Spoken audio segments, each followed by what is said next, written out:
ఈరోజు ₹1 కంటే తక్కువ ఉన్న స్టాక్లో ఈరోజు బిగ్ హెడ్లైన్ ఏంటి అంటే ఎన్హెచ్సి ఫుడ్స్ బోర్డ్ మీటింగ్లో అప్ టు $27 మిలియన్ వరకు ఫండ్ రైజ్ ప్లాన్ని అప్రూవ్ చేసింది. ఇప్పుడు అప్ టు అంటే మ్యాక్సిమం లిమిట్ అని అర్థం ఫ్రెండ్స్. అంటే కంపెనీ ఇప్పుడు 27 రేజ్ చేస్తుందని దాని మీనింగ్ కాదు. కంపెనీకి ఫ్యూచర్లో ఫండ్ రైజ్ చేయడానికి పర్మిషన్ అంటే ఆప్షన్ అనేది ఓపెన్ అయిందని అర్థం మాట. ఇక్కడ ట్విస్ట్ ఏంటో తెలుసా ఫ్రెండ్స్, ఇది ఒక ఫండ్ రైజింగ్ స్టోరీ ఒకటే కాదు, ఒకే బోర్డు మీటింగ్లో మరెన్నో కీలకమైన నిర్ణయాలు తీసుకున్నారు. అందుకే మార్కెట్లో అందరూ కూడా కన్ఫ్యూజ్ అవుతున్నారు. సో నేను సింపుల్గా దీన్ని బ్రేక్ చేసి మీకు ఎక్స్ప్లెయిన్ చేస్తాను. అందులో ఫస్ట్ వచ్చి రిజల్ట్స్ అప్రూవ్ అంటే దీని మీనింగ్ ఏంటంటే board third quarter and 9 months unaudited ఫైనాన్షియల్స్ని అప్రూవ్ చేసిందనమాట. సింపుల్ వర్డ్స్లో చెప్పాలంటే కంపెనీ నెంబర్స్ని పబ్లిష్ చేయడానికి రెడీగా ఉంది అనమాట. అంటే అన్అడిటెడ్ అంటే ఫుల్ ఆడిట్ ఫినిష్ కాలేదని, కానీ క్వార్టర్లీ రిపోర్టింగ్గా రిలీజ్ చేస్తారు ఫ్రెండ్స్. సెకండ్ది వచ్చి ఓల్డ్ మనీ యూటిలైజేషన్ క్లారిటీ మాట. దీని మీనింగ్ ఏంటంటే కంపెనీ ముందు రైజ్ చేసిన మనీ ఎక్కడ యూజ్ చేశారో యూటిలైజేషన్ స్టేట్మెంట్లో క్లియర్గా మెన్షన్ చేశారు. ఇది ఎందుకు ఇంపార్టెంట్ అంటే ఇన్వెస్టర్ ఎవరైతే ఉంటారో వాళ్ళకి డౌట్ అనేది ఉంటుంది ఫ్రెండ్స్, ఫండ్స్ రైజ్ చేశారు కరెక్ట్గా యూజ్ చేస్తారా లేదా అని. సో యూటిలైజేషన్ క్లారిటీ అనేది ట్రాన్స్పరెన్స్ పాయింట్ అన్నమాట ఇక్కడ. సో థర్డ్ వచ్చి బారోయింగ్ లిమిట్ 500 crores. దీని మీనింగ్ ఏంటంటే బోర్డ్ బారోయింగ్ లిమిట్ని 500 crores రైజ్ చేయడానికి అప్రూవ్ డైరెక్షన్ని ఇచ్చిందన్నమాట. ఇంపార్టెంట్ క్లారిటీ ఏంటంటే ఇక్కడ బారోయింగ్ లిమిట్ ఇంక్రీజ్ అంటే కెపాసిటీ ఓపెన్ అయిందని, ఇమీడియట్గా 500 crores లోన్ తీసుకుంటారని మీనింగ్ కాదు ఫ్రెండ్స్. బట్ ఫ్యూచర్లో నీడ్ ఉంటే లోన్స్ కానీ క్రెడిట్ లైన్స్ సైజ్ ఇంక్రీజ్ చేయడానికి ఇది బేస్ మాట. ఫోర్త్ వచ్చి పోస్ట్ బ్యాలెట్. సో దీని మీనింగ్ ఏంటంటే ఇవి బిగ్ డెసిషన్స్ కాబట్టి షేర్ హోల్డర్స్ అప్రూవల్ అనేది కావాలి. అందుకే కంపెనీ పోస్టల్ బ్యాలెట్ ద్వారా ప్రాసెస్ని స్టార్ట్ చేయడానికి డ్రాఫ్ట్ నోటీస్ని అప్రూవ్ చేసిందన్నమాట. సో నెక్స్ట్ స్టెప్ ఏంటంటే ఓటింగ్ ప్రాసెస్ మాట. ఫస్ట్ క్లారిటీ ఫ్రెండ్స్, ఈ ఇయర్లో ఫిబ్రవరి 9th 2026 డేట్లో ఎన్హెచ్సి ఫుడ్స్ బోర్డ్ మీటింగ్ అయితే జరిగింది. మీటింగ్ అయ్యాక కంపెనీ ఎక్స్చేంజ్ కి ఆఫీషియల్ గా అవుట్కమ్ ఆఫ్ బోర్డ్ మీటింగ్ అని ఫైలింగ్ అయితే సబ్మిట్ చేసింది. ఈ ఫైలింగ్ లో 3 మెయిన్ పాయింట్స్ అయితే క్లియర్ గా ఉన్నాయి ఫ్రెండ్స్. అన్అడిటెడ్ ఫైనాన్షియల్స్ అప్రూవ్డ్ అంటే థర్డ్ క్వార్టర్ అండ్ 9 months రిజల్ట్స్ని బోర్డు అప్రూవ్ చేసి పబ్లిష్ చేయడానికి రెడీ చేసిందన్నమాట. సెకండ్ వచ్చి యూటిలైజేషన్ స్టేట్మెంట్ అప్రూవ్డ్ అంటే ప్రీవియస్లీ రేట్ చేసిన money rights issue or warrants అవ్వచ్చు ఎక్కడ యూజ్ చేశారని కంప్లీట్ డీటెయిల్స్ని బోర్డు రివ్యూ చేసి అప్రూవ్ చేసింది. అంటే సింపుల్గా చెప్పాలంటే ఫండ్స్ యూసేజ్ క్లారిటీని రికార్డులో పెట్టారనమాట. థర్డ్ వచ్చి fund raising approval direction set అంటే కంపెనీ ఫ్యూచర్లో ఫండ్స్ రేజ్ చేయడానికి రూట్ అనేది ఓపెన్ చేసిందనమాట. ఇమీడియట్గా రేజ్ గ్యారంటీ కాదు, but permissions and framework plan board లెవెల్లో సెట్ అయిందనమాట దీని మీనింగ్. సో ఓవరాల్గా ఈ ఫైలింగ్ని సింపుల్గా అర్థం చేసుకుంటే results confirmed, old money usage clarify and new fund raising path కూడా ఓపెన్ అయ్యి అఫీషియల్ డాక్యుమెంట్లో క్లియర్గా మెన్షన్ అయ్యాయని దీని మీనింగ్. ఫ్రెండ్స్ ఇది జస్ట్ ఇన్ఫర్మేషన్, అడ్వైస్ కాదు. పెన్నీ స్టాక్స్లో రిస్క్ ఎక్కువ, సో జాగ్రత్త. అండ్ నెక్స్ట్ బోర్డ్ మీటింగ్ అంటే కంపెనీకి సంబంధించిన టాప్ లెవెల్ డెసిషన్స్ అఫీషియల్గా తీసుకునే మీటింగ్ మాట. దీన్నే బోర్డ్ మీటింగ్ అంటారు. ఇక్కడ results, approvals, fund raising plan, borrowing limits, key resolution లాంటి బిగ్ డెసిషన్స్ని డిసైడ్ చేస్తారన్నమాట. మీటింగ్ అయిపోయాక కంపెనీ ఏం చేస్తుందంటే స్టాక్ ఎక్స్చేంజ్కి రూల్స్ ప్రకారం అవుట్కమ్ ఆఫ్ బోర్డ్ మీటింగ్ అనే డాక్యుమెంట్ని ఎక్స్చేంజ్కి ఫైల్ చేస్తుందన్నమాట. అంటే కంపెనీ ఈ మీటింగ్లో మేము ఇవి అప్రూవ్ చేసాం, ఇవి డిసైడ్ చేసాం అని అఫీషియల్గా డిక్లేర్ చేస్తున్నమాట. సో మనకి అడ్వాంటేజ్ ఏంటంటే వాట్సాప్ రూమర్స్ కానీ యూట్యూబ్ టాక్ కాదు, ఎక్స్చేంజ్ ఫైలింగ్ అంటే అఫీషియల్ రికార్డ్. అందుకే ఫ్యాక్ట్స్ చెక్ చేయడానికి బెస్ట్ సోర్స్ ఇదే friends. Numbers, approvals, next steps అన్నీ అక్కడ క్లియర్గా రాసి డాక్యుమెంట్లో పెడతారన్నమాట. సో అన్నీ ఇక్కడే మనకు దొరుకుతాయి అన్నమాట. Next NHC food exchange filing ప్రకారం బోర్డ్ మీటింగ్లో 5 కీ డెసిషన్స్ అప్రూవ్ అయ్యాయి ఫ్రెండ్స్. నేను ఒక్కొక్కటి సింపుల్గా మీకు చెప్పడానికి అయితే ట్రై చేస్తాను. అందులో ఫస్ట్ వచ్చి Q3 + 9 months unaudited results approve అంటే third quarter and 9 months unaudited results అనేవి అప్రూవ్ చేసింది. అంటే December 31st 2025తో ముగిసిన క్వార్టర్ అండ్ 9 months రిజల్ట్స్ని బోర్డు అప్రూవ్ చేసి పబ్లిష్ చేయడానికి రెడీ చేసిందనమాట. నెక్స్ట్ వచ్చి లిమిటెడ్ రివ్యూ రిపోర్ట్ అప్రూవ్ అంటే స్టాట్యుటరీ ఆడిటర్ ఇచ్చిన లిమిటెడ్ రివ్యూ రిపోర్ట్ని కూడా అప్రూవ్ చేశారని. సింపుల్ వర్డ్స్లో చెప్పాలంటే రిజల్ట్స్కి బేసిక్ వెరిఫికేషన్ అనేది కంప్లీట్ అయిందని. థర్డ్ వచ్చి rights issue and warrants money utilization approve అంటే ఇంతకు ముందు రైజ్ చేసిన మనీ ఎక్కడ యూజ్ చేశారో యూటిలైజేషన్ స్టేట్మెంట్కి బోర్డు రివ్యూ చేసి అప్రూవ్ చేసిందన్నమాట. ఇది ట్రాన్స్పరెన్సీ పాయింట్ అన్నమాట. ఫోర్త్ వచ్చి up to $27 million fund rise approval అంటే ఫ్యూచర్లో ఫండ్ రేజ్ చేయడానికి మ్యాక్సిమం లిమిట్ 27 మిలియన్ వరకు అంటే $27 million వరకు అప్రూవ్ ఫ్రేమ్ సెట్ చేశారని. ఇమీడియట్గా రైజ్ అనేది గ్యారంటీ కాదు ఫ్రెండ్స్, ఆప్షన్ అనేది ఓపెన్ చేశారు అంతే. ఫిఫ్త్ వచ్చి borrowing limit 500 crores postal ballot process start. అంటే బారోయింగ్ కెపాసిటీని 500 crore వరకు అలైన్ చేయాలని బోర్డు అప్రూవ్ చేసిందనమాట. దానికి షేర్ హోల్డర్స్ అప్రూవల్ అనేది కావాలి. కాబట్టి పోస్టల్ బ్యాలెట్ ద్వారా ప్రాసెస్ స్టార్ట్ చేయడానికి డ్రాఫ్ట్ నోటీసు అప్రూవ్ చేశారన్నమాట. ఫ్రెండ్స్, పెన్నీ స్టాక్ అని వినగానే ఇన్వెస్టర్ మైండ్లో 2 సెన్సిటివ్ క్వశ్చన్స్ ఇమీడియట్గా వస్తాయి ఫ్రెండ్స్. ఫస్ట్ ఇదేంటి, కంపెనీకి మనీ లేదా క్యాష్ ఎక్కడి నుంచి వస్తుంది? బిజినెస్ నుండి జనరేట్ అవుతుందా, లేక రైట్స్ ఇష్యూ లేదంటే వారెంట్స్ అంటే లోన్ లాంటి సోర్సెస్ నుండి వస్తుందా అని ఒక క్వశ్చన్ అనేది వస్తుంది. సెకండ్ ఏంటి, మనం ఆల్రెడీ ఆ కంపెనీకి సంబంధించిన షేర్స్ అనేవి హోల్డ్ చేస్తే కంపెనీ న్యూ షేర్స్ ఇష్యూ చేసింది అనుకోండి, ఆర్ హోల్డింగ్ అనేది డైల్యూట్ అవుతుందా అని చెప్పి సెకండ్ క్వశ్చన్. అంటే మన పర్సంటేజ్ షేర్ తగ్గుతుందా అని. సో ఈ వీడియోలో మనం ఎగ్జాక్ట్లీ ఇదే 2 పాయింట్స్ని సింపుల్గా స్టెప్ బై స్టెప్ క్లియర్గా బ్రేక్ చేసి చూద్దాం ఫ్రెండ్స్. ఒక రూల్ అయితే ఫిక్స్, న్యూస్ చూడగానే వెంటనే ఆ స్టాక్ని చేంజ్ చేయొద్దు. పెన్నీ స్టాక్స్లో వాలటిలిటీ చాలా క్విక్గా ఒకే క్యాండిల్లో అప్ అవుద్ది, ఒకే క్యాండిల్లో డౌన్ అవుద్ది అన్నమాట. సో జాగ్రత్త. సో మన అప్రోచ్ అనేది చాలా సింపుల్. టర్మ్స్ క్లియర్ అయ్యాక, అప్రూవల్స్ కన్ఫర్మ్ అయ్యాక అండ్ నెక్స్ట్ రియల్స్లో కన్సిస్టెన్సీ కనిపించాకనే అప్పుడు మనం కామ్గా డెసిషన్ అనేది తీసుకోవాలి. News is just a trigger, డెసిషన్స్కి బేస్ ఫ్యాక్ట్స్ మాట.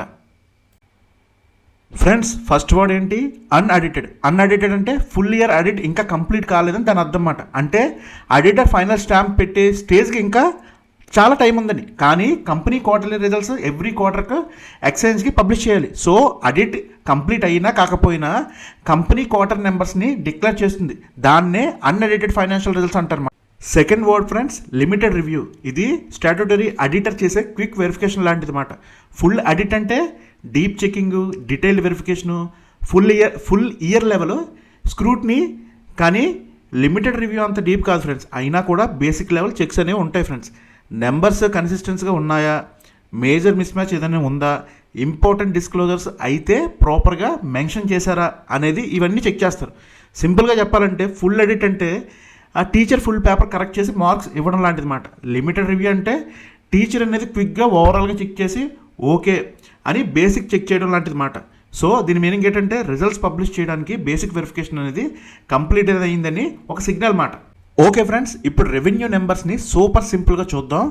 Q3 FY26లో అంటే థర్డ్ క్వార్టర్ ఫైనాన్షియల్ ఇయర్ 26లో company revenue from operations 11,698.09 lakhs అని చెప్పింది. ఇక్కడ కన్ఫ్యూజన్ ల్యాక్స్లో వస్తుంది కాబట్టి సింపుల్ రూల్ ఏంటంటే ల్యాక్స్ని క్రోర్స్గా చెయ్యాలంటే 100తో డివైడ్ చేయాలి friends. So 11,698.09 lakhs divided by 100 వేస్తే అప్రాక్సిమేట్గా 116.98 crores వస్తుంది ఫ్రెండ్స్. నౌ కంపేర్ చేద్దాం. ప్రీవియస్ ఇయర్ సేమ్ క్వార్టర్ ఎంత వచ్చింది? Q3 ఫైనాన్షియల్ ఇయర్ 25లో రెవెన్యూ 7,336.53 lakhs. సో అది క్రోర్స్లో ఎంత అవుతుంది? సేమ్ క్యాలిక్యులేషనే కదా. 7,336.53 డివైడెడ్ బై 100 వేస్తే అప్రాక్సిమేట్గా 73.37 crores అవుతుందన్నమాట. సో సింపుల్ మీనింగ్ ఏంటంటే కంపెనీ సేల్స్ 73 crores రేంజ్ నుంచి 116 crores రేంజ్కి జంప్ అయ్యింది. So that's why we can say sales clearly స్ట్రాంగ్గా అప్ అవుతున్నాయండి, అంటే సేల్స్ అనేవి పెరుగుతున్నాయండి. నెక్స్ట్ ఇంపార్టెంట్ నెంబర్ ఏంటంటే ఫ్రెండ్స్, ప్రాఫిట్ ఆఫ్టర్ ట్యాక్స్. అంటే ఎక్స్పెన్సెస్, ఇంట్రెస్ట్, ట్యాక్స్ అన్నీ పోయాక మిగిలిన ప్రాఫిట్ అని. కంపెనీ రిపోర్ట్ ప్రకారం క్వార్టర్లీ ప్యాట్ 187.51 lakhs క్రోర్స్గా చేయాలంటే డివైడెడ్ బై 100 అనుకున్నాం కదా. 187.51 డివైడెడ్ బై 100 వేస్తే అప్రాక్సిమేట్గా 1.88 crores మాట. 9 month ప్యాట్ అంత వచ్చింది 489.02 lakhs మాట. అంటే 489.02 డివైడెడ్ బై 100 వేస్తే అప్రాక్సిమేట్గా 4.89 crores వస్తుంది అన్నమాట. సింపుల్గా చెప్పాలంటే కంపెనీ ప్రాఫిట్ సైడ్లో లాస్లో లేదు, పాజిటివ్ ప్రాఫిట్లోనే ఉంది. కానీ పెన్నీ స్టాక్స్లో క్వార్టర్ టు క్వార్టర్ స్వింగ్స్ అనేవి ఉంటాయి ఫ్రెండ్స్. నెక్స్ట్ క్వార్టర్స్ కన్సిస్టెన్సీ కూడా చాలా ఇంపార్టెంట్ మనకి. ఫ్రెండ్స్, ఇప్పుడు కామన్ కన్ఫ్యూజన్ ఏంటంటే stand alone versus consolidated. Stand alone అంటే NHC foods main India company numbers only, అంటే India entity sales, profit, expenses మాత్రమే. కన్సాలిడేటెడ్ అంటే India company plus foreign subsidiary numbers combine చేసి వన్ టోటల్గా చూపించడం మాట. అంటే గ్రూప్ లెవెల్లో నెంబర్స్ అన్నమాట. సింపుల్ రూల్ ఏంటంటే కన్సాలిడేటెడ్ నెంబర్స్ యూజువల్లీ పెద్దగానే కనిపిస్తాయి, బికాజ్ సబ్సిడరీ కంట్రిబ్యూషన్ యాడ్ అవుతుంది కాబట్టి. సింపుల్ ఎగ్జాంపుల్ ఏంటంటే స్టాండ్ అలోన్ అంటే 1 స్టూడెంట్ మార్క్స్ మాట, కన్సల్టేటెడ్ అంటే ఓల్డ్ క్లాస్ టోటల్ మార్క్స్ మాట. క్లాస్ టోటల్ మార్క్స్ చూస్తే పెద్దగానే కనిపిస్తాయి, అది నార్మలే. అండ్ వన్ మోర్ రూల్ ఏంటంటే కంపేర్ చేసేటప్పుడు stand alone with stand alone తోటే కంపేర్ చేసుకోవాలి. కన్సల్టేటెడ్ విత్ కన్సల్టేటెడ్ రెండూ కలిపి కంపేర్ చేయకండి, అది గుర్తుపెట్టుకోవాలి, మీరు అక్కడ కన్ఫ్యూజ్ అవ్వద్దు. ఫ్రెండ్స్, రిపోర్ట్లో కన్సల్టేటెడ్ రెవెన్యూ అండ్ ప్రాఫిట్ గురించి మెన్షన్ చేశారు. ఇక్కడ కీ పాయింట్ ఏంటి అంటే కన్సల్టేటెడ్ గ్రోత్కి రీజన్గా కంపెనీ సైడ్ నుండి ఫోరిన్ సబ్సిడరీ పార్టిసిపేషన్ అని హైలైట్ చేశారు. సింపుల్ మీనింగ్ ఏంటి అంటే కంపెనీ బిజినెస్ వాల్యూమ్ ఇంక్రీజ్ అయింది, plus fluorine subsidiary NH international లాంటి యూనిట్ నుండి కూడా కాంట్రిబ్యూషన్ యాడ్ అయింది. అందుకే కన్సల్టేటెడ్ నెంబర్స్ లో గ్రోత్ స్ట్రాంగర్ గా కనిపించడం అనేది నేరేటివ్ మాట. టేక్ అవే ఏంటి ఇక్కడ స్టాండ్ అలోన్ గ్రోత్ ఒకటి, కన్సల్టేటెడ్ గ్రోత్ లో సబ్సిడరీ సపోర్ట్ కూడా ఒక పార్ట్ మాట.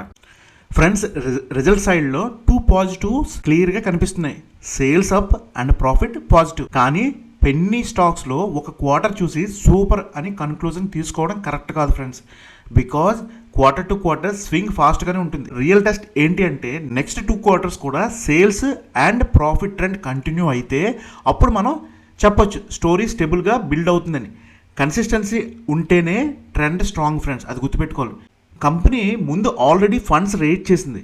ఇప్పుడు ఇన్వెస్టర్ మైండ్లో ఫస్ట్ డౌట్ ఒకటే ఫ్రెండ్స్, ఈ మనీ కంపెనీ చెప్పిన పర్పస్కి కరెక్ట్గా యూజ్ చేస్తారా లేక వేరే చోటకి డైవర్ట్ చేస్తారా? అందుకే కంపెనీ యూటిలైజేషన్ స్టేట్మెంట్ డిస్క్లోజ్ చేసింది ఫ్రెండ్స్. యూటిలైజేషన్ స్టేట్మెంట్ క్లారిటీ ఉంటే మనకి ఒక పాయింట్ అనేది కాన్ఫిడెన్స్ పాయింట్. ఏం పాయింట్ అది? ఫండ్స్ యూసేజ్ ట్రాన్స్పరెంట్గా రికార్డులో పెట్టారండి. సో సింపుల్ మీనింగ్ ఏంటి? యూటిలైజేషన్ క్లారిటీ అనేది ట్రాన్స్పరెన్సీ ప్లస్ ట్రస్ట్ పాయింట్ అన్నమాట. ఫ్రెండ్స్, రైట్ ఇష్యూ ద్వారా కంపెనీకి టోటల్గా 47.42 crores ఫండ్ అయితే రావడం అయితే జరిగింది. కంపెనీ ఫైలింగ్లో చెప్పింది ఏంటంటే ఈ మనీని 4 ప్లేసెస్లో యూజ్ చేస్తామని క్లియర్గా కన్ఫర్మ్ చేసింది. అందులో ఫస్ట్ ఏంటి? జనరల్ బిజినెస్ ఆపరేషన్స్ అంటే day to day business running expenses, order handle చేయడానికి, అలాగే ఆపరేషన్ స్మూత్గా నడపడానికి. సెకండ్ ఏంటి? సెక్యూర్డ్ లోన్ రీపేమెంట్ అంటే కంపెనీకి ఆల్రెడీ ఉన్న సెక్యూర్డ్ లోన్స్లో కొంత అమౌంట్ రీపే చేస్తారన్నమాట, ఇంట్రెస్ట్ బర్డన్ని తగ్గించడానికి మాట. థర్డ్ ఏంటి? వర్కింగ్ క్యాపిటల్ నీడ్స్ అంటే inventory, receivables, cash cycle manage చేయడానికి బిజినెస్కి ఇమీడియట్గా క్యాష్ సపోర్ట్ మాట. ఫోర్త్ ఏంటి? Issue related expenses, rights issue ప్రాసెస్లో legal filing, complaints, banker charges లాంటి ఎక్స్పెన్సెస్కి యూజ్ చేయడం మాట. సింపుల్ టేక్ అవే ఏంటంటే 47.42 crores ఫండ్ ఎక్కడ యూజ్ చేశారో కంపెనీ ఓపెన్లీ లిస్ట్ చేసింది. ఇది యూటిలైజేషన్ క్లారిటీ మాట. ఫ్రెండ్స్, వారెంట్స్ రూట్ నుండి కంపెనీకి క్యాష్ టోటల్గా 8.12 crores వచ్చింది ఫ్రెండ్స్. కంపెనీ ఫైలింగ్లో చెప్పింది ఏంటంటే ఈ మనీని 3 మెయిన్ ఏరియాస్లో యూజ్ చేసిందని క్లియర్గా మెన్షన్ చేసింది. అందులో ఫస్ట్ ఏంటి? వర్కింగ్ క్యాపిటల్ అంటే డైలీ బిజినెస్కి క్యాష్ ఫ్లో సపోర్ట్ మాట, inventory by, payments, receivables, cycle manage చేయడానికి మాట. సెకండ్ వచ్చి క్యాపెక్స్ అంటే బిజినెస్ గ్రోత్ కోసం అసెట్స్ మాట, అంటే మిషన్స్, సెటప్, ఇన్ఫ్రాస్ట్రక్చర్ లాంటి లాంగ్ టర్మ్ ఇన్వెస్ట్మెంట్ మాట.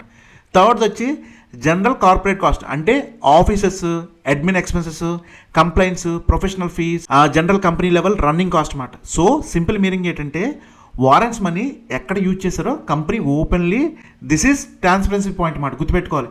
ఫ్రెండ్స్, సింపుల్గా చెప్పాలంటే యూటిలైజేషన్ క్లారిటీ ఒక పాజిటివ్ పాయింట్. మనీ ఎక్కడ యూజ్ చేశారో కంపెనీ ఓపెన్గా చెప్పింది మాట.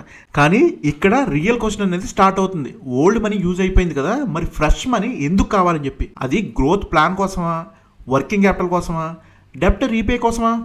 ఈ క్వశ్చన్స్కి ఆన్సర్ మనకి నెక్స్ట్ సెగ్మెంట్లో దొరుకుతుంది ఫ్రెండ్స్. మెయిన్ హెడ్డింగ్ ఏంటి? బోర్డ్ అప్ టు $27 million వరకు ఫండ్ రైజ్ ప్లాన్ని అప్రూవ్ చేసింది. ఇక్కడ 2 words super important. Up to అంటే మ్యాక్సిమం లిమిట్ అని, అంటే కంపెనీకి $27 million వరకు రేజ్ చేయొచ్చు అని పర్మిషన్ అన్నమాట. కానీ మ్యాండేటరీ కాదు ఫ్రెండ్స్, ఫుల్ అమౌంట్ రేజ్ చేయాల్సిన రూల్ కూడా లేదు. సెకండ్ పాయింట్ ఏంటంటే ఇమీడియట్ రేజ్ కూడా గ్యారంటీ లేదు ఫ్రెండ్స్. టుడే అప్రూవ్ అయ్యింది అంటే టుడే మనీ వచ్చేస్తుందని కాదు ఫ్రెండ్స్. యాక్చువల్ రేజ్ అనేది టర్మ్స్, టైమింగ్, అప్రూవల్స్ని బట్టి తర్వాత డిసైడ్ అవుతుందన్నమాట. ఫ్రెండ్స్, ఫైలింగ్లో 1 or more ట్రాన్సెస్ అని వర్డ్ ఉంటుంది. దీని మీనింగ్ ఏంటంటే 1 shotలో మొత్తం రేట్ చేయరు ఫ్రెండ్స్, పార్ట్స్గా రేట్ చేస్తారన్నమాట. అంటే ఫర్ ఎగ్జాంపుల్ కంపెనీకి టోటల్ ప్లాన్ వచ్చి 200 crores అనుకోండి, ఫస్ట్ ట్రాన్సెస్లో 50 crore రేట్ చేస్తారు, నెక్స్ట్ మంత్ లేదా నెక్స్ట్ క్వార్టర్లో ఇంకొక 50 crore. అలా మార్కెట్ సిచ్యువేషన్ బట్టి స్టేజ్ వైజ్గా రేట్ చేస్తారన్నమాట. ఇక్కడ ట్రాన్సెస్ అంటే ఇన్స్టాల్మెంట్ లాగా మీరు అర్థం చేసుకోండి, ఒకేసారి కాకుండా స్టెప్ బై స్టెప్ మాట. ఫ్రెండ్స్, మీరు ఇంకొక విషయాన్ని ఇక్కడ మీరు అర్థం చేసుకోవాలి. కంపెనీ ఒక ఇన్స్ట్రుమెంట్ని ఫిక్స్ చేయలేదు, అంటే మల్టిపుల్ ఆప్షన్స్ని ఓపెన్గా పెట్టిందన్నమాట. అంటే ఫైలింగ్లో పాసిబుల్ రూట్స్ ఇలా మెన్షన్ చేశారు ఫ్రెండ్స్. ఫస్ట్ది వచ్చి ఈక్విటీ షేర్స్, అంటే న్యూ షేర్స్ ఇష్యూ చేసి క్యాష్ని రేజ్ చేయడం అన్నమాట. అంటే సెకండ్ది వచ్చి కన్వర్టబుల్ బాండ్స్, అంటే బాండ్స్ ఇష్యూ చేస్తారు, లేటర్ షేర్స్గా కన్వర్ట్ చేయొచ్చు అన్నమాట. థర్డ్ది వచ్చి డిబేచర్స్ మాట, అంటే డెబ్ట్ రూట్ లోన్ లాగా ఇంట్రెస్ట్ పే చేయాలన్నమాట. ఫోర్త్ది వచ్చి వారెంట్స్, అంటే ఫ్యూచర్ డేట్లో షేర్స్ బై చేయడానికి రైట్ మాట. ఫిఫ్త్ది వచ్చి ప్రిఫరెన్స్ షేర్స్, అంటే స్పెషల్ షేర్స్ మాట, యూజువల్లీ ఫిక్స్డ్ రిటర్న్ టైప్ మాట. సిక్స్త్ది వచ్చి ఎఫ్సిసిబి, ఫోరిన్ కరెన్సీ కన్వర్టబుల్ బాండ్ మాట, అంటే ఫోరిన్ కరెన్సీలో బాండ్ ఇష్యూ చేసి లేటర్ ఈక్విటీగా కన్వర్ట్ చేయడానికి పాసిబిలిటీగా ఉంటుందన్నమాట. Plus other equity linked securities కూడా పాసిబుల్ అని మెన్షన్ చేశారు. సింపుల్ మీనింగ్ ఏంటంటే company wants capital flexibility, market conditions బట్టి బెస్ట్ రూట్ చూస్ చేయడానికి మాట ఈ ఆప్షన్స్ అన్ని సెలెక్ట్ చేసుకుంటాం. ఇమీడియట్గా చాలా మందికి ఒక డౌట్ రావచ్చు, కంపెనీ ఎందుకు మెనీ ఆప్షన్స్ పెట్టి ఉంటుందని. సింపుల్ ఆన్సర్ ఏంటంటే మార్కెట్ కండిషన్ డైలీ చేంజ్ అవుతాయి ఫ్రెండ్స్. రేట్స్ అనేవి, అంటే ప్రైస్ అనేది అప్ అవుతుంది డౌన్ అవుతుంటాయి కదా, ఇన్వెస్టర్ మూడ్ చేంజ్ అవుతుంది కాబట్టి లిక్విడిటీ అనేది టైట్ ఉంటుంది, అలాగే లూజ్ అవుతుంది. కొన్ని టైమ్స్లో ఈ ఈక్విటీ రైజ్ ఈజీగా జరిగిపోతుంది ఫ్రెండ్స్, కొన్ని టైమ్స్లో డెబ్ట్ చీప్గా దొరికిపోతుంది, కొన్ని టైమ్స్ హైబ్రిడ్ అంటే కన్వర్టబుల్ టైప్ మాట బెటర్ అవుతుందన్నమాట. కంపెనీ ఒక డోర్ లాక్ చేయకుండా మల్టిపుల్ డోర్స్ ఓపెన్ చేసి పెట్టిందన్నమాట. బెస్ట్ టైంలో బెస్ట్ రూట్ చూజ్ చేయాలని ఫ్లెక్సిబిలిటీ మెయింటైన్ చేసింది అనమాట. వన్ లైన్లో చెప్పాలంటే fund rise options, capital flexibility మాట. ఫ్రెండ్స్, ఫైలింగ్లో ఇన్స్ట్రుమెంట్ మాత్రమే కాదు, మెథడ్స్ కూడా మెన్షన్ చేశారు. Like preferential issue, private placement, QIP and other roots మాట. సింపుల్ మీనింగ్ ఏంటంటే దీనికి కంపెనీ ఫండ్స్ రేట్ చేయడం ఎవరి నుండి అని డిసైడ్ చేయొచ్చు మాట. ఫస్ట్ వచ్చి ప్రిఫరెన్షియల్ ఇష్యూ, అంటే సెలెక్ట్ ఇన్వెస్టర్స్కి డైరెక్ట్గా షేర్స్ సెక్యూరిటీస్ అలాట్ చేయడం మాట. పబ్లిక్ మార్కెట్లో అందరికీ కాదు, స్పెసిఫిక్ సెట్ ఆఫ్ ఇన్వెస్టర్స్ మాట. సెకండ్ది వచ్చి ప్రైవేట్ ప్లేస్మెంట్, అంటే జనరల్ పబ్లిక్ ఆఫర్ కాదు, ఫ్యూ చూజన్ ఇన్వెస్టర్కి ప్రైవేట్లీ సెక్యూరిటీస్ ఇష్యూ చేయడం మాట. థర్డ్ది వచ్చి QIP, క్వాలిఫైడ్ ఇన్స్టిట్యూషనల్ ప్లేస్మెంట్, అంటే మ్యూచువల్ ఫండ్స్, ఇన్సూరెన్స్, FIS లాంటి క్వాలిఫైడ్ ఇన్వెస్టర్స్కి రేట్ చేయడం అన్నమాట. వన్ లైన్లో చెప్పాలంటే కంపెనీ పబ్లిక్ మార్కెట్ నుంచి రేట్ చేయొచ్చు, లేదా ఇన్స్టిట్యూషన్ నుంచి రేట్ చేయొచ్చు, లేదా సెలెక్టెడ్ ఇన్వెస్టర్స్ నుండి రేట్ చేయొచ్చు, depending on timing and terms.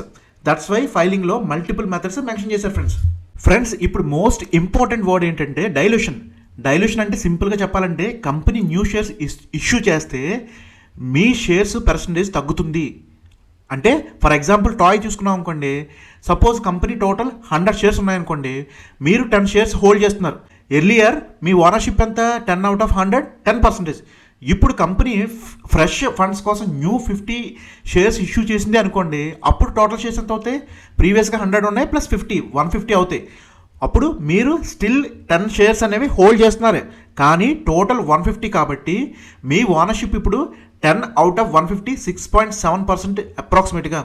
Equity shares warrants issue అయితే మీ పర్సంటేజ్ ఓనర్షిప్ రెడ్యూస్ అవ్వచ్చు. ఇది డైల్యూషన్. అందుకే పెన్నీ స్టాక్స్లో ఫండ్ రైజ్ న్యూస్ వినగానే మనం ఫస్ట్ అడిగే క్వశ్చన్ ఏంటి, how many new shares at what price, how much dilution.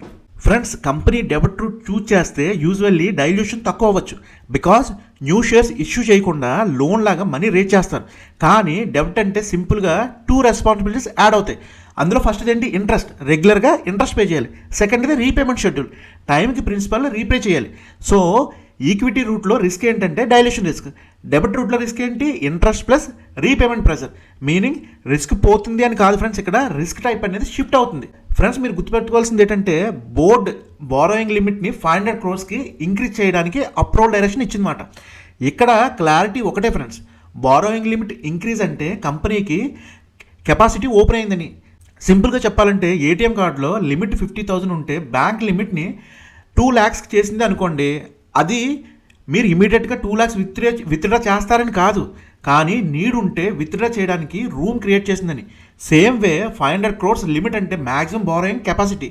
ఇమీడియట్గా 500 crores లోన్ తీసుకుంటారని మీనింగ్ కాదు ఫ్రెండ్స్, అది మీరు అర్థం చేసుకోవాలి. ఇలాంటి బిగ్ డెసిషన్స్ అంటే fund rise, borrowing limit change, ఇవన్నీ ఫైనల్గా ప్రొసీడ్ అవ్వాలంటే షేర్ హోల్డర్స్ అప్రూవల్ అయితే కావాలి ఫ్రెండ్స్. అందుకే బోర్డు పోస్టల్ బ్యాలెట్ నోటీస్ డ్రాఫ్ట్ని అప్రూవ్ చేసింది. పోస్టల్ బ్యాలెట్ అంటే సింపుల్గా షేర్ హోల్డర్స్కి నోటీస్ వెళ్తుందన్నమాట. వాళ్ళు ఓట్ వేస్తారు ఎస్ఆర్ నో అని. ఇఫ్ షేర్ హోల్డర్స్ అప్రూవ్ చేస్తే కంపెనీకి అఫీషియల్గా గ్రీన్ సిగ్నల్ అన్నమాట.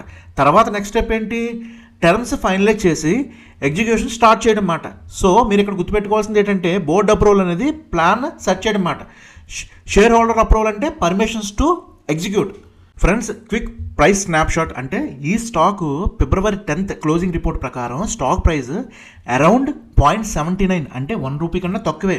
0.79 అంటే ఎంత ఫ్రెండ్స్, 79 పైసలు మాత్రమే. డే మూమెంట్లో లో వచ్చి 0.77 రూపీస్ అండ్ హై వచ్చి 0.83 రూపీస్.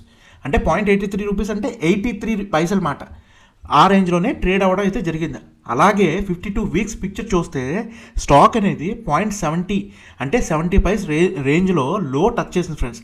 అండ్ 1.33 రూపీస్ అంటే 1 రూపీ 33 పైసల వరకు హై కూడా వెళ్ళిందని దీని మీనింగ్ మాట. టుడే ప్రైస్ అనేది 0.79 రూపీస్.